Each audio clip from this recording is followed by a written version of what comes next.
की एक बेसिक वजह ये भी मैंने देखी है कि पाकिस्तानी टीम बॉलिंग अच्छी नहीं करती। आप बहुत से खिलाड़ियों को देख सकते हैं, जैसे ये शाहीन शाह अफरीदी है, इनकी बॉलिंग कोई अच्छी नहीं है। इनको विकेट लेने का पता नहीं है, ये कोई अच्छी विकेटें नहीं लेते, बल्कि स्कोर पर स्कोर खा रहे होते हैं। बॉल बॉल तो डाल रहे होते हैं, लेकिन बॉल डालने का मतलब ये होता है कि या तो आप स्कोर ना खाएं या आप विकेट लें। इन दोनों में से एक काम करना आपका लाजिम होता है। लेकिन इन पाकिस्तानी जो हमारे खिलाड़ी हैं, अफसोस के साथ ये कह रहा हूँ कि वो ये दोनों काम ही नहीं करते। वो स्कोर भी खा रहे होते हैं और विकेट भी नहीं ले रहे होते, जिसकी वजह से पाकिस्तानी टीम हारने का शिकार हो रही होती है। बॉलिंग अगर अच्छी हो तो यकीनन इंडिया को हराने में कोई हिचकिचाहट नहीं होगी, कोई ज्यादा मसला नहीं होगा।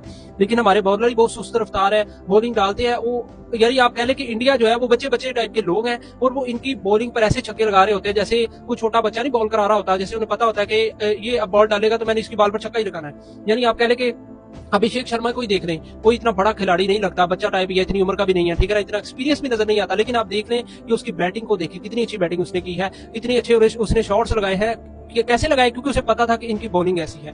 जब एक खिलाड़ी बॉलिंग को समझ जाता है तो फिर वो ऑटोमेटिकली हर बॉल पर छक्के या चौका जरूर लगाता है, रन जरूर बनाता है। हमारे जो खिलाड़ी हैं, हमारे जो बॉलर्स हैं, उनको ये बात भी समझनी चाहिए कि सिर्फ बॉल कराना काफी नहीं होता, ये भी समझना होता है कि अगले बंदे की विकेट कैसे गिरानी है। सिर्फ बॉलिंग से कुछ नहीं होता। बॉलिंग ऐसी हो कि अगले बंदे को पता ही ना चले भाई गेंद कहां से आई है और किस तरह से आई है और किस तरह से उसने मेरी विकेट को हिट कर दिया है।